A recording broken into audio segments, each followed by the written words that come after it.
تو ہماری نیت یہ ہونی چاہیے کہ ہم اللہ کے حضور اپنی مغفرت اور بخشش کے لیے بیٹھے ہیں، تاکہ ہماری نیت جو ہے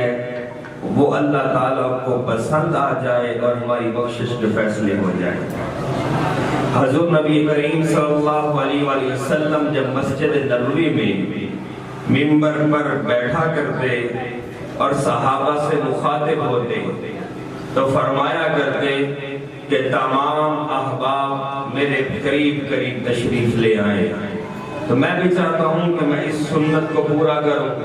اور آپ کا ساتھ چاہتا ہوں کہ آپ اس سنت کو پورا کرنے میں کردار ادا کریں اور قریب قریب تشریف لائیں۔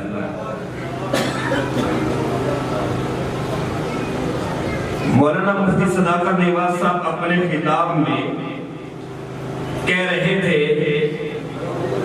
کہ ہم نے برینڈڈ کپڑوں کی شاپنگ کی اور اس کو ایک سادہ کپڑے کی گٹھڑی میں ڈال کر گھر لے کر آئے، اور برینڈڈ کپڑے ہم نے پہن لیے اور اس سادہ کپڑے کو ہم نے کسی جگہ پر چھوڑ دیا۔ پھر کسی کا خیال آیا کہ یہ کپڑا ہے، اس کو کیوں نہ میں غلاف بناؤں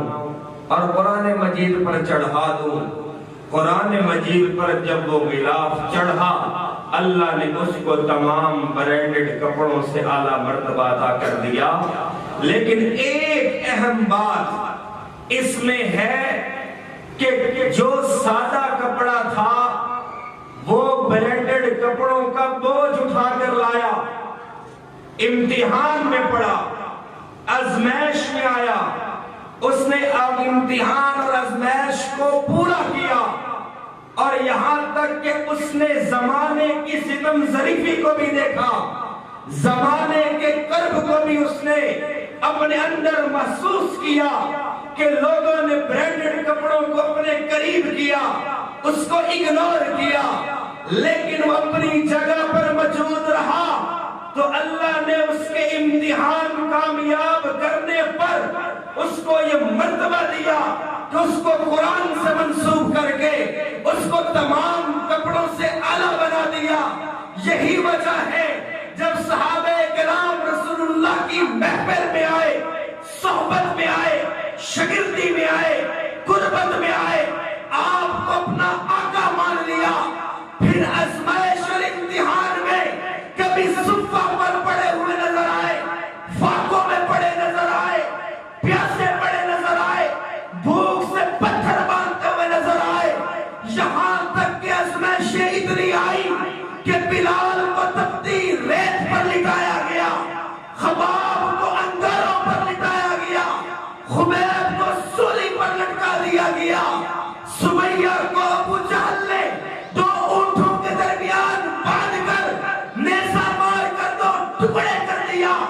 زمیرہ کو اتنا مارا کہ آنکھیں بر نکال دی، حتیٰ کہ صحابہ کے جسموں پر لوہے کی گرگیاں پھینک کر ان کا گوشت نکال لیا جاتا تھا، اور جب عثمان کو ان کا سگا ماموں چٹائیوں میں بند کر کے دھواں دیا کرتا تھا۔ یہ آزمائش، یہ امتحان صرف خلاف کے اس کپڑے نے برداشت نہیں کیا، حتیٰ کہ صحابہ نے بھی کیا۔ پھر جب وہ اللہ کے پیغمبر کے ساتھ پکے منسوب ہو گئے تو پھر ابو بکر صدیق اکبر کہلائے، عمر فاروق عادل اعظم کہلائے، عثمان غنی ذی النورین کہلائے، اور حضرت علی شیر خدا کہلائے۔ آزمائش سے تو گزرنا پڑتا ہے، چاہے وہ غلاف کا کپڑا ہو یا پھر کوئی انسان ہو۔ بات یہیں پہ ختم نہیں ہوئی۔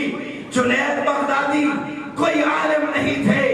جنید بغدادی کوئی بزرگ نہیں تھے، بلکہ ایک پہلوان تھے، بادشاہ کے اکھاڑے میں کھڑے ہو کر پہلوانی کیا کرتے تھے، اور ایک مایہ ناز پہلوان اور ریسلر تھے۔ ایک وقت ایسا بھی آیا کہ بادشاہ نے دربار میں چیلنج کیا، کوئی ہے ایسا شخص جو جنید کو شکست دے کر دکھا دے، اور پھر میں اس کو بڑے اکرام، بڑے انعام سے نوازوں گا۔ ایک دبلا پتلا نوجوان درباریوں اور اس نے کھڑے ہو کر جنید کو چیلنج کر دیا، دنیا ہنسی، دنیا نے کہا اب یہ دبلا پتلا نوجوان جنید جیسے پہلوان کا مقابلہ کرے گا، لیکن نوجوان اکھاڑے میں آ گیا اور جنید کے ساتھ جب اس کا میچ پڑ گیا تو پھر وہ جنید کے کان میں کہنے لگا، جنید میں تیرے پیغمبر محمد رسول اللہ کے خاندان سے ہوں اور میں مجبور ہوں، مفلس ہوں، غریب ہوں، اور میں صرف اپنے بال بچوں کے لیے اس اکھاڑے میں آیا ہوں کہ ان کو 2 وقت کی روٹی میسر آ سکے، جو بھوکے بھی ہیں، جو بھوک کی وجہ سے نڈھال بھی ہیں، یہ سننا تھا۔ تو جنید نے اس کو کہا ٹھیک ہے تو مجھے شکست دے دے۔ جنید کو اس نے ہلکا سا دھکا دیا اور جنید گر گئے اور پھر تالیاں بجی اور یہ صدا پھیلی کہ جنید کو ایک دبلے پتلے نوجوان نے ہرا دیا۔ بادشاہ کو اپنی انسلٹ محسوس ہوئی اور بادشاہ نے ان کو اپنے دربار سے نکال دیا اور کہا، جنید تو نے مجھے ذلیل کر دیا ہے، اس پریشانی کے عالم میں گھر پہنچے، رات کو سوئے، خواب میں محمد رسول اللہ کی زیارت ہو گئی اور انہوں نے کہا، اے جنید تم نے میرے خاندان کے لیے اپنی عزت داؤ پہ لگائی ہے، آج کے بعد دنیا تیرا نام اتنا بلند کرے گی کہ فخر سے تیرا نام لے گی۔ اور پھر اسی پہلوان کو دنیا جنید بغدادی کے نام سے پہچانتی بھی ہے، پکارتی بھی ہے۔ وجہ کیا ہے؟ اس نے آقا کی نسبت کی وجہ سے امتحان کو پاس کیا، آزمائش کو پاس کیا، ظاہراً دنیا میں ذلیل ہوا، لیکن اللہ کے محبوب نے خواب میں آ کر ایسی بشارت سنائی کہ دنیا اس کو اولیاء کے امام کے طور پہ جانتی ہے۔ یہ نسبت کی بات ہے، بات قرآن کی کر رہا تھا۔ جب قرآن اس معاشرے میں نہیں نازل ہوا تھا، قرآن نہیں آیا تھا، معاشرہ برے حالات میں تھا، لوگوں کی افکار جامد، اعمال خامد، ارادے سقیم، تمنائیں عقیم، دل سوز سے خالی، نگاہیں بے نور، قلوب بے حضور ہو چکے تھے۔ اور اقبال نے یوں ان کو مخاطب کیا تھا کہ دل تیرا سوز سے خالی ہے، نگاہ پاک نہیں، دل تیرا سوز سے خالی ہے، نگاہ پاک نہیں۔ پھر اس میں عجب کیا کہ تو بے پاک نہیں۔ پورا عرب کا معاشرہ انحطاط پذیر تھا، اخلاق حسنہ کی جگہ اخلاق رذیلہ نے لے لی تھی، رہزنوں کا راج تھا، بچیوں کو زندہ درگور کر دیا جاتا تھا، ماؤں کو جائیداد میں تقسیم کر دیا جاتا تھا، اور بیٹے ماؤں کے ساتھ پھر منہ کالا کیا کرتے تھے۔ عجیب نظام چل پڑا تھا۔ پھر جب قرآن اس معاشرے میں آیا اور قرآن کی کرنیں اس دنیا میں پھیلی، رسول اللہ نے جب لوگوں کو قرآن پڑھ کے سنایا، سمجھایا، دل میں اتارا، تو پھر جو رسم تھے وہ رہنما بن گئے، جو ڈاکو تھے وہ پارسا بن گئے، جو لوگوں پر ظلم کرتے تھے وہ اللہ کے سامنے عاجز بن گئے۔ اور پھر یہ وقت بھی آیا کہ ابو بکر آئے، صدیق اکبر بن گئے، عمر فاروق آئے، فاروق اعظم بن گئے، عثمان غنی آئے، ذوالنورین بن گئے، شیخ علی علی المرتضیٰ آئے، شیر خدا بن گئے، امیر معاویہ آئے، امام سیاست بن گئے، عبداللہ بن مسعود آئے، فقیہ امت بن گئے، آگے چل معاذ بن جبل آئے، تقوی کے سردار بن گئے، آگے چلو خالد بن ولید آئے، سیف اللہ بن گئے، ابو عبیدہ بن جراح آئے، وہ پرنسپل سرارے اعظم بن گئے۔ بات یہاں پہ ختم نہ ہوئی، جنہوں نے اس قرآن کی کرنوں کو دل میں محسوس کیا، پھر وہ محمد بن قاسم بن کر سن کی دردی بن گئے۔ ایک خاتون خط لکھتی ہے، راجہ دہر نے ہمیں یرغمال بنا لیا ہے، ہمارا جہاز لوٹ لیا ہے، لہٰذا کوئی تو مسلمان آئے جو ہمیں اس کے ظلم سے نجات دلائے۔ تو پھر اس وقت کون اٹھا؟ 17 سال کا نوجوان تھا، لیکن قرآن کا نور اس کے سینے میں تھا، قرآن کا عمل اس کے کردار سے جھلکتا تھا۔ وہ پھر چلا بغداد سے چل کر سندھ تک پہنچا۔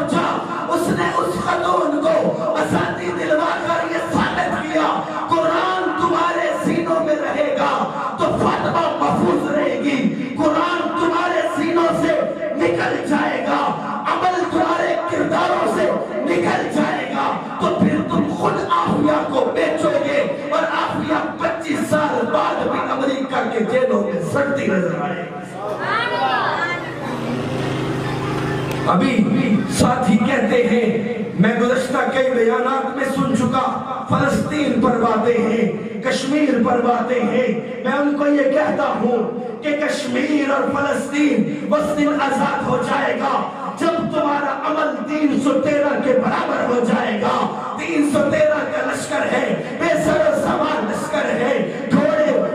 کفار کے پاس سینکڑوں ہیں، ان کے پاس چند ہیں، ان کے پاس سینکڑوں تلواریں ہیں، ان کے پاس چند تلواریں ہیں، ان کے پاس چند اونٹ، وہاں بے شمار اونٹ، وہ ہزاروں کا لشکر بدر میں بھی دی ہے، خندق میں بھی دی ہے، احزاب میں بھی دی ہے، موتا میں بھی دی ہے، ہر جنگ ہر سریہ جیتا ہے۔ پھر ابو بن عبیدہ بن جراح نے ہر جنگ جیتی ہے، خالد بن ولید نے ہر جنگ جیتی ہے، عمر بن عاص نے ہر جنگ جیتی ہے، سعد بن ابی وقاص نے ہر جنگ جیتی ہے، طارق بن زیاد نے ہر جنگ جیتی ہے، موسیٰ بن نصیر نے ہر جنگ جیتی ہے، قتیبہ بن مسلم نے ہر جنگ جیتی ہے، یوسف بن تاشفین نے ہر جنگ جیتی ہے، محمد بن قاسم نے ہر جنگ جیتی ہے۔ آج مسلمان خوار ہے، ذلیل ہے، مظلوم ہے، محتاج ہے، محکوم ہے، تو کیوں ہے کہ وہ قرآن والے تھے،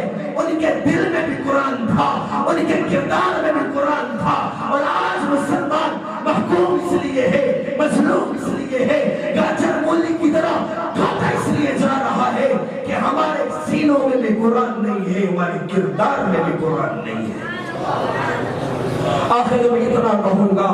اٹھ شیر مجاہد ہوش میں آ، تعمیر خلافت پیدا کر، کیوں فرقے فرقے ہوتا ہے، اب ایک جماعت کو پیدا کر، کیوں قومیت کے نام پہ بڑھتا ہے، اب ایک جماعت کو پیدا کر، کیوں لسانیت کے نام پہ بڑھتا ہے، اب ایک جماعت